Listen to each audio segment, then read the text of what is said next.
Amen.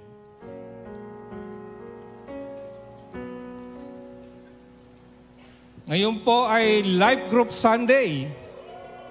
Kaya kami ay nakaganito. Ayan, be connected. Ayan. Be connected. So, kayo po ba ay nasa gitna ng paghihintay ngayong araw na ito? Kayo ba ay merong inaasahan? Kayo ba ay merong nasa proseso, nasa kalagitnaan ng sitwasyon na kayo ay may pinapanalangin sa Panginoon? Ako lang ba? Oh, meron din. Mga hallelujah, hallelujah. Alam po ninyo, napakabuti ng ating Panginoon. Bakit ko po nasabi yan? Itong mga nagdaraang mga linggo, kung mapapansin ninyo, talagang ang ating mga mensahe ay patungkol sa pagbibigay ng pag-asa, pagbibigay ng kalakasan sa bawat sa atin dahil kalooban ng ating Ama na hindi tayo malaglag sa wayside. Sa totoo lang po, naniniwala ako na yung mga series of messages natin ngayong hapon, talagang para sa ngayong hapon na ito. Nung sinabing, ikaw mag-preach sa Life Group Sunday. So, pray ako. Tama-tama, yung mga messages na binibigay sa atin. Ay ko, Lord, salamat po. Talagang napakabuti mo sa buhay ko. Dahil ngayon po, tulad nga na sinabi ko, ay Life Group Sunday, yung mga preaching ay preparasyon sa ating mensahe ngayong araw na ito. Kung matatanda ninyo, yung mga dating nakarang linggo, di ba? Mabuting Diyos, mabuting gawa, as pagyakap sa proseso, layunin para sa bawat isa. Tapos si Pastor Sai nung yung the week before, maghintay ng tunay, di ba? And then si Pastor Heidi, anak, wait lang, di ba? Sabi, wait lang. So ngayong hapon, ito ay, ako'y naniniwala yun ay foundation para sa ating mensahe ngayong araw na ito. Sabi nga, ang ating Diyos Ama ay merong mabubuting panukala para sa atin lahat. Ang ating Diyos ay ating Ama. Meron po bang ama na nag-isip ng masama sa kanyang anak? Maaring meron sa mundo, maaring sa tao, meron tayong mga nababalita na masasamang ama talaga. Hindi po yan ang ama natin sa langit. Ang ama natin sa langit, ang kanyang nais lamang, ang kanyang mga panukala sa atin ay pawang mabubuti. Pawang mabubuti. Kaya po habang umaawi tayo kanina, doon sa unang awitin, sabi, di ba yung may kagalakan, may kasiyahan. Anumang sitwasyon, hinaharap natin, anumang sitwasyon ng kalagayan natin, meron tayong dahilan para tayo ay magpuri. Dahil ang buhay ay hindi nakasalalay sa ating experience lang. Ang katotohanan, ang buhay ay tungkol sa katotohanan ng Diyos sa langit. Sabi nga, heaven and earth will pass, but God will always remain the same. Yun ang reality natin. Hindi yung material, physical na sitwasyon. That's why we have reason to be thankful.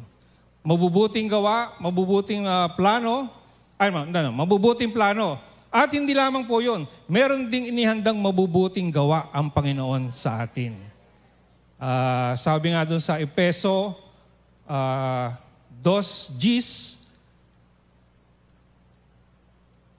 kung ano tayo ngayon ay gawa ng Diyos at sa pakikipag-asa natin kay Kristo, nilikha niya tayo para sa mabubuting gawa na inihanda niya noong una pa man upang gawin natin. Kanina umaga, mayroong illustration ginamit si Pastor Josel. Gusto kong gamitin din ngayon, yung Lego. Kung pwede pong ilabas natin yung picture ng Lego. Tayo ay parang mga Lego. Tapos yung pong, yung sumunod.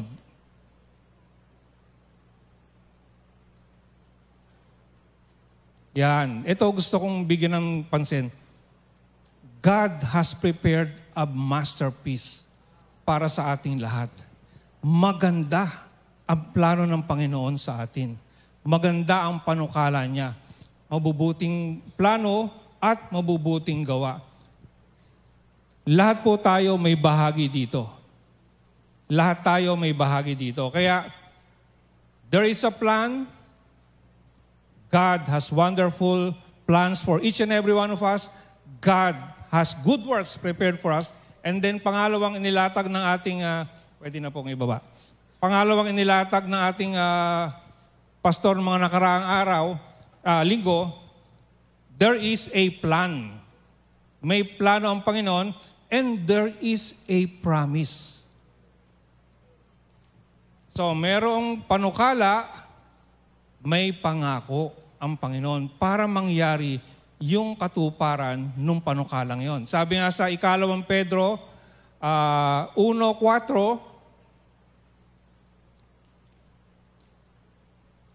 sa paraang ito ay binigyan niya tayo ng mga dakila at napakahalagang pangako. Paano masasabing magkakatotoo yung magandang plano ng Diyos sa iyo? Ipinangako niya sa atin yon. Panghawakan po natin yung mga pinangako ng Panginoon. Ano pong pangako ng Diyos ang pinanghahawakan natin ngayong hapon na ito? Mayroong mga dakila, ang sabi dun sa 2 Peter 1:4, dakila at napakahalagang pangako upang makaiwas kayo sa nakasisirang pagnanasa. So, may magandang plano, may magandang gawain, may mga pangako. Pero, nandito pa rin tayo ngayon. Tayo ay nasa panahon ng paghihintay. Tayo ay nasa panahon ng tayo ay nasa kalagitnaan ng proseso. Habang tayo ay naghihintay, kalooban, nais ng ating Ama na tayo ay bigyan niya ng kalakasan para hindi tayo mawala sa takbuhing inilaan niya sa atin lahat. As we wait, God wants to build strength in all of us. Kaya nga, merong mga tao na pinapadala ang Panginoon upang sa ating takbuhin, hindi tayo manglupaypay.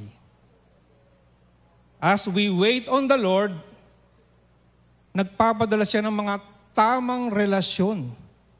Kaugnayan, ng tamang relasyon sa buhay natin upang hindi tayo manghina. Kaya nga po meron tayong life group.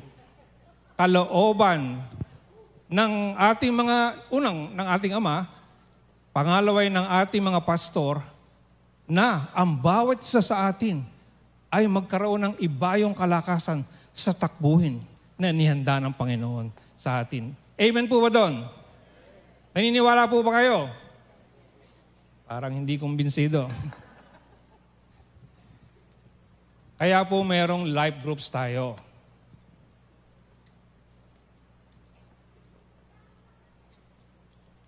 Kaya nga, gusto kong basahin yung sa Romans 12:5 sa Tagalog. Ganon din tayong mga mananampalataya.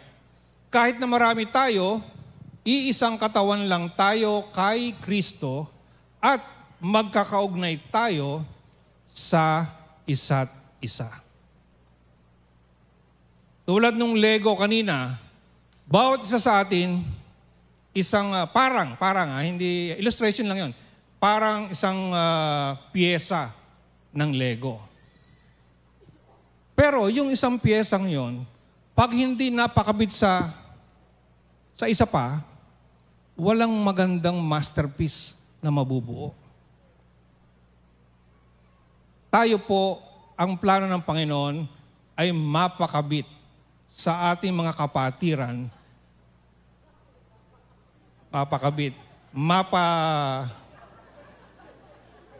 Mapa-connect.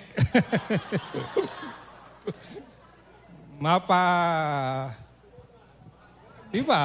Mapa-connect, mapa-ugnay sa ating mga kapwa mananampalataya upang tayo ay magkaroon ng kalakasan sa ating takbuhin. So, unang Korinto 12:24-26. Hindi na kailangan pagandahin pa ang mga parting maganda na. Di ba? Yan ba? Wala pa. Ganon din nang isaayos ng Diyos ang ating katawan. Binigyan niya ng karangalan ang mga parting hindi gaanong marangal upang hindi magkaroon ng pagkakahati-hati, kundi pagmamalasakit sa isa't isa. Binigay ko kanina, di ba? Hindi, maganda kasi, sayang. Kaya, kung nasasaktan ng isang parte ng katawan, ang ibang parte ay nasasaktan din. At kung ang isang parte ay pinararangalan, ang ibang parte ay natutuwa din. Alam po nyo, ang tao, yun, mabas na, tayo ay nilalang ng Diyos para makipag-ugnay sa kapwa-tao. We are created to relate, to be connected to another human being. Kaya nga sabi ng Biblia, di ba, hindi mabuti kay Adan ang mag-isa. Ba? Kasi solo lang siya eh. Ang nature po ng ating Diyos, siya ay relational. Siya ay palaging gusto niyang makipag-ugnay sa kanyang mga nilikha. Bagamat siya ay Diyos, ang kanyang kalooban ay magkaroon ng ugnayan ang bawat isang kanyang mga nilalang. Lalong-lalo na yung kanyang mga kasambayan, mga anak ng Diyos. Kaya nga po may iglesia. Kasi kung isipin nyo, niligtas tayo ng Panginoon. Ligtas na tayo. Pupunta tayo ng langit. Sigurado na. Praise the Lord. Hallelujah. Pwede na tayong umuwi. Pero nandito pa tayo. Kaya kailangan natin ang mga kapatiran upang sa takbuhin natin, hindi tayo manglupaypay. Kaya nga po, napakahalaga po ang life groups. Diyan papasok ang life group. Bakit? Sabi nga, we are not created to be alone. We are created to be related and to be connected. Maraming dahilan, maraming benepisyo ang pag-join sa life group. Meron lamang po akong nais ibigay na 3 sa inyo ngayong hapon. Baka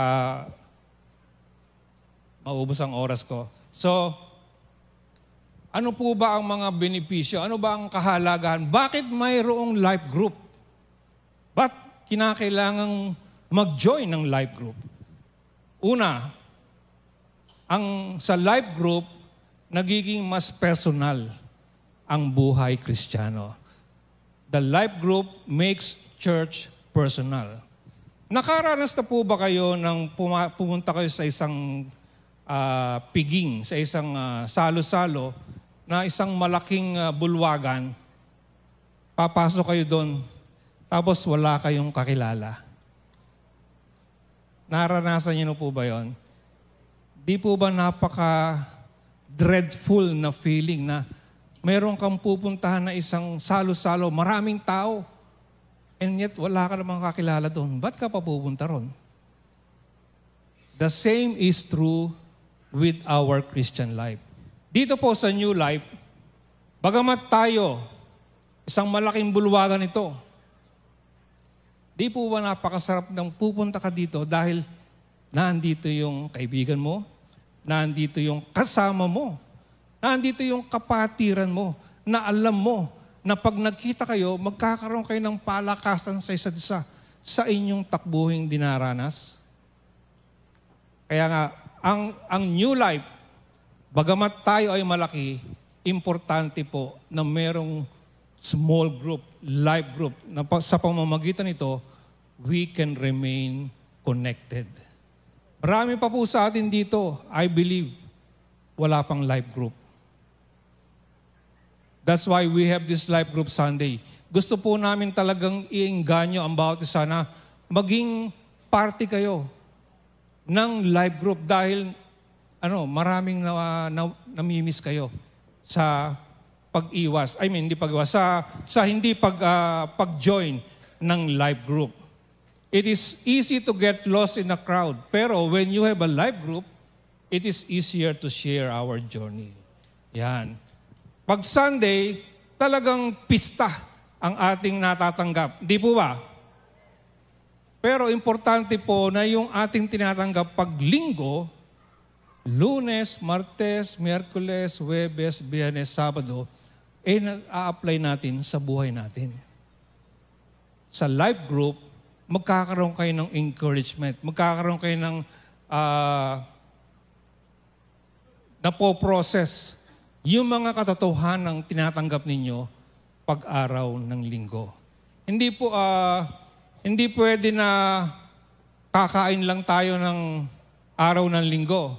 Tapos Lunes, Martes hanggang Sabado, wala na, dieta na, wala na. Gutom na, di po ba? Every day, we need to grab a hold of that feast that we have received during Sundays. Kaya nga sa life group, pwede mangyari yun na yung ating natutunan, tinanggap ngayong araw ng linggo, magagamit natin sa araw ng Lunes sa trabaho, sa opisina, sa araw ng Martes sa school, araw ng Miyerkules sa ating bahay. Importante po na sa pamamagitan ng life group, church become more personal. Sabi ko nga kanina, dahil ang ating Diyos at ang ating Panginoon, ang ating Panginoon sa Kristo, He is a personal God. God is a spirit. Yet, siya ay nagkatawang tao para maging personal sa bawat isa sa inyo. Ang ating Panginoong Kristo, siya ay personal. Butot, laman at buto. Tao. Personal. Kasalamuha. Yan po ang nais ng ating Panginoon. Yun siya at yun ang nais niya sa atin. Meron pong istorya dito sa Lucas 18, talatang 35 hanggang 43. Ito ay tungkol sa isang bulag. Nang malapit na sina Jesus sa Jericho, may isang lalaking bulag na nakaupo sa tabi ng daan at namamalimos.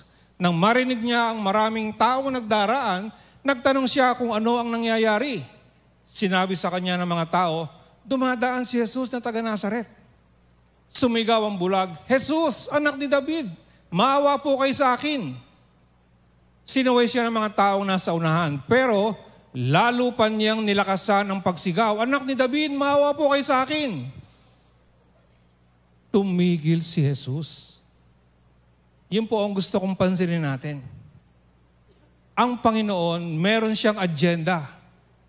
Meron siyang pupuntahan. Pero, pag may tumawag sa Kanya, ang sabi sa atin, tumigil si Jesus. Jesus stood still to listen to our cries. Si Jesus ay personal. Ang sabi ng Panginoon, tinanong niya ito. Ang tanong ng Panginoon, next verse, ano ang gusto mong gawin ko sa iyo? Yan po ang tanong ng Panginoon sa atin ngayong hapon. Ano ang gusto mong gawin ko sa iyo? Ang ating Panginoon, siya ay personal. In life groups, mas lalong real itong katotohanan ito. We have a personal God and church life can be more personal in our life groups. Another story yung kay Zacchaeus. Sa next chapter 19, si Zacchaeus. Si Zacchaeus, tax collector, maniningil ng buwis. Siya ay, katulad ko, medyo challenge sa height. No? So, sige po, ilabas po natin yung pumasok si Jesus sa Jericho dahil doon siya nagdaan papuntang Jerusalem. May isang lalaki roon na ang pangalan ay Zaccheo.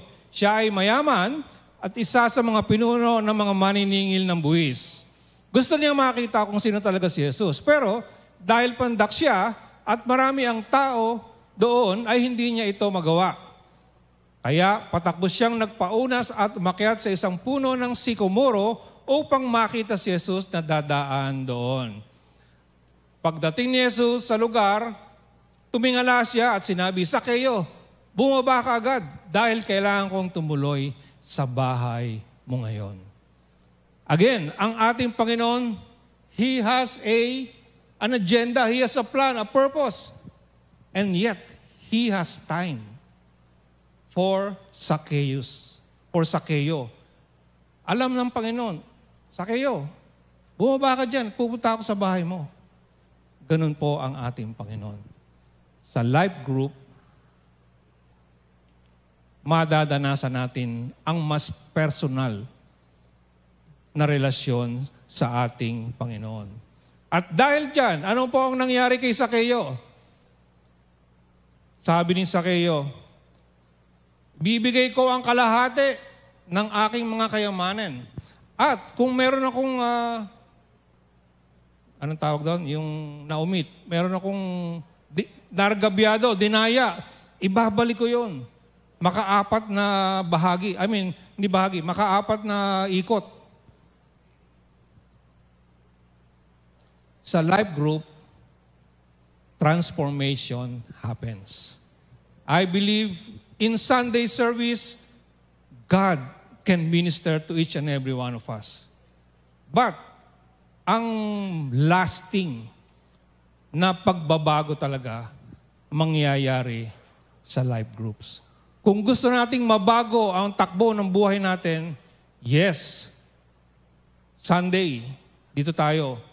At gusto nating maging lasting, be accountable to somebody in a life group. Kaya nga po,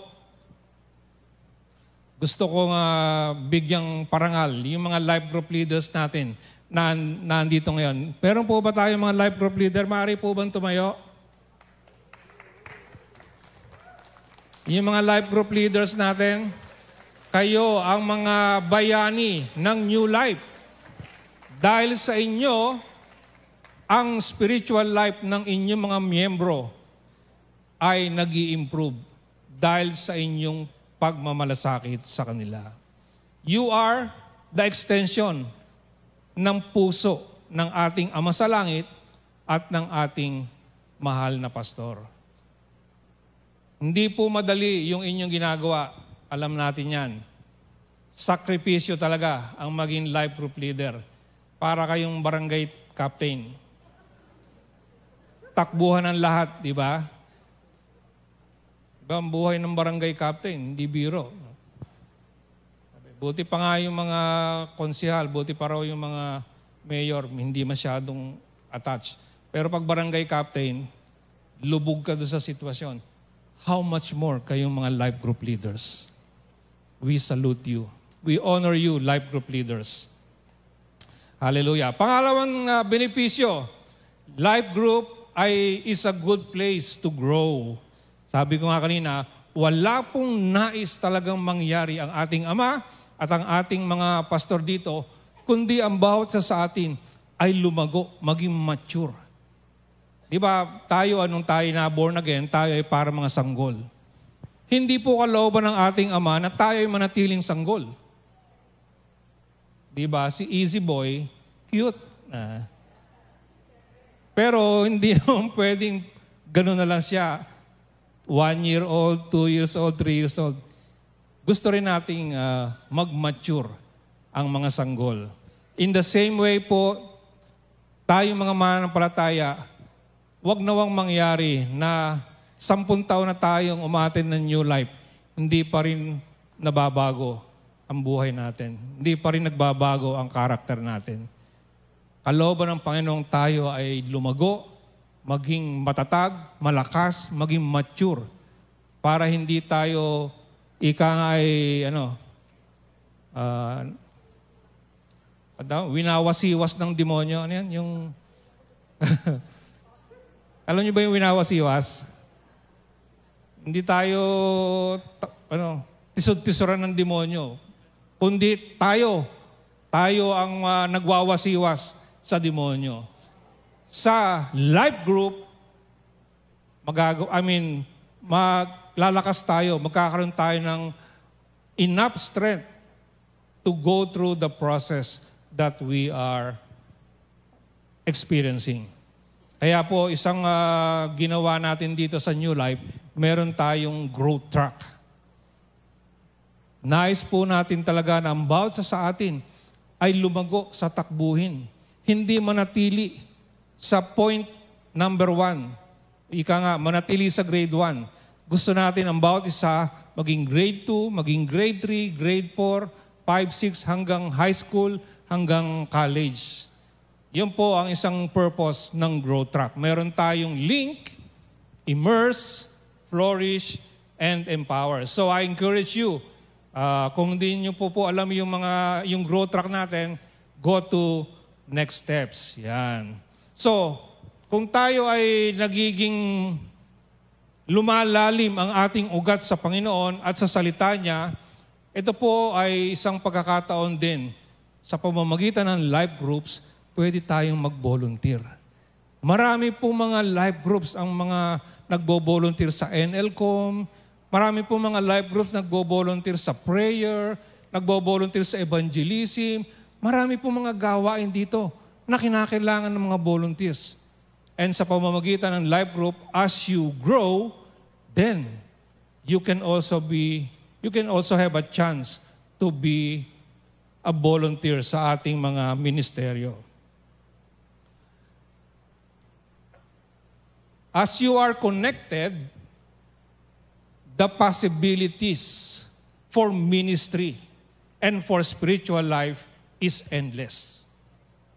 Hindi po natin maaaring sukatin yung maaaring gawin ng Panginoon sa buhay ninyo as you are connected in a life group. So, life groups, benefits of life group, number 1, the life group makes church personal. Number 2, the life group is a good place to grow. Number 3, the life group provides the best opportunity for one anothering. Ano po ba yung one anothering? Sa Tagalog kasi yun yung pakikipag-isa't isa. Sabi ko nga kanina, hindi po tayo nilalang para maging isa lang. Tayo ay nilalang para makipag-isa sa isa't. One anothering. At kalooban po ng ating Panginoon niya, napakarami po mga passages sa Biblia ang sinasabi talaga yung one anothering. Binasa ko na isa kanina, yung Romans 12:5. Gayon din, tayo mga mananampalataya. Kahit marami tayo, isang katawan lang tayo kay Kristo. At magkakaugnay tayo sa isa't isa. Romans 12:10. Magmahalan kayo bilang magkakapatid kay Kristo at maging magalang sa isa't isa. 13:8, Romans 13:8. Huwag kayong manatiling may utang kanino man, maliban sa utang ng pagmamahalan. Romans 14:19. Kaya pagsikapan natin gawin lagi ang mga bagay na magbibigay ng kapayapaan at makapagpapatibay sa isa't isa. Sa life group, maaari po nating i-express, maaari po nating i-apply yung inuutos ng Biblia sa atin na tayo ay maging one another sa ating kapatiran. So, life group is a good place to make church become more personal. Life group is a good place where you can grow in your spiritual journey. And life group is a good place, best opportunity for one anothering. Sa life group, binibigyan po tayo talaga ng first-hand opportunity. Ano bang Tagalog ng first-hand opportunity? First-hand opportunity. To journey, yung makipagsalamuha sa ating kapatiran sa kanilang spiritual life. At hindi lamang makisama, kundi maranasan din yung mga mountaintop experiences tulad ng mga nadinig nating praise kanina na ano ba yon? Imaginein mo, yung bahay at lupa niya, nabayaran niya in 3 years. Di po ba yun ay isang magandang patotoo ng kabutihan ng Panginoon sa buhay natin? At yan ay encouragement sa atin na nangyari sa ating kapatiran, pwede rin mangyari sa atin yon. Sa totoo lang, sabi nga, life happens. Kaya talaga buhay. Maraming nangyayari. Kaya nga, in a way,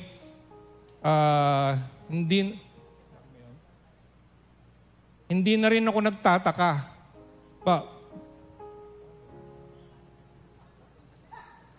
Ha? Kala ko may tumutunog sa telepono ko.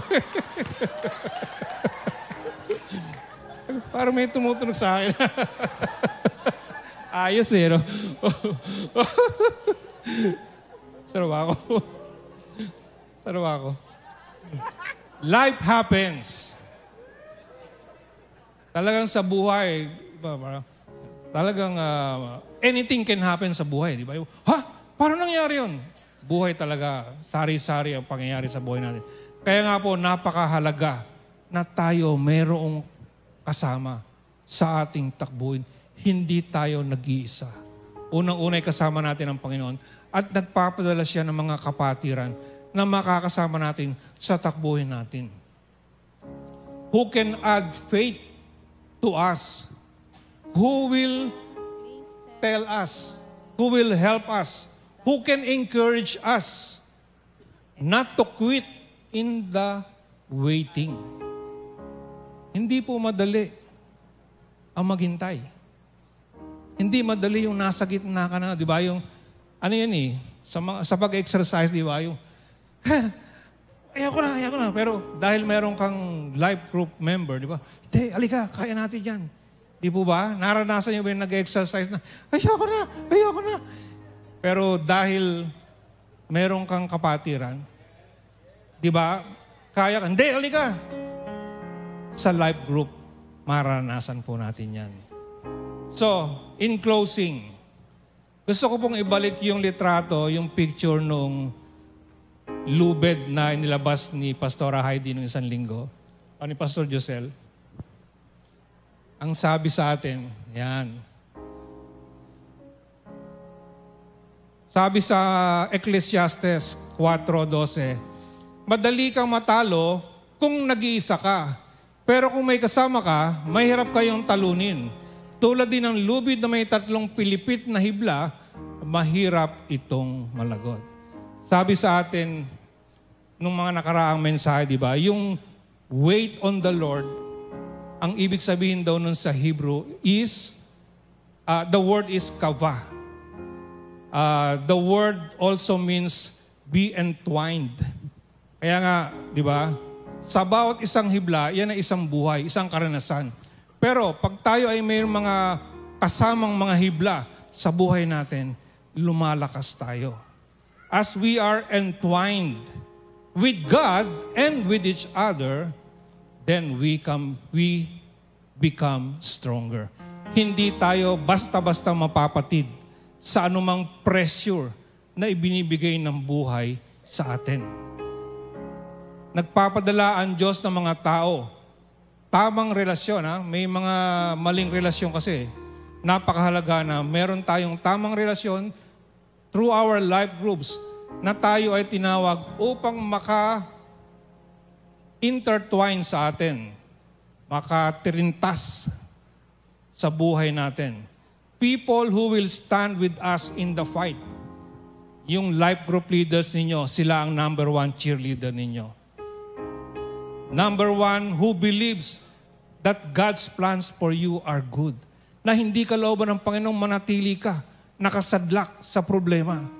Ang kalooban ng Panginoon, ikaw ay makaahon anumang problema ang iyong dinadanas.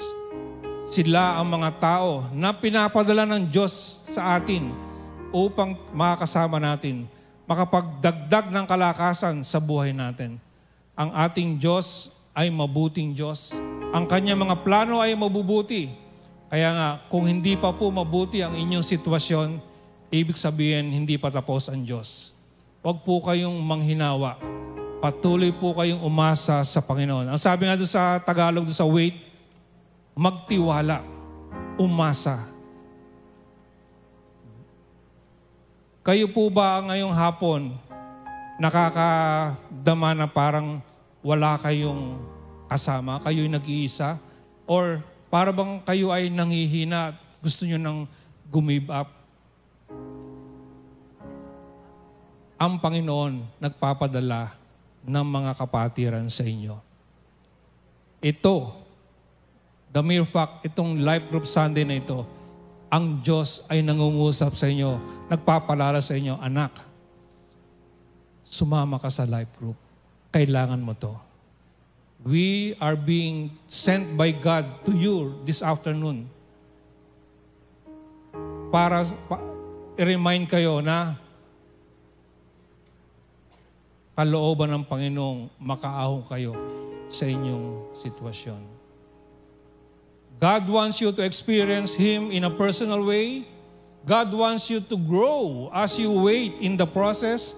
And God wants you to discover a community that will love you and help you become stronger.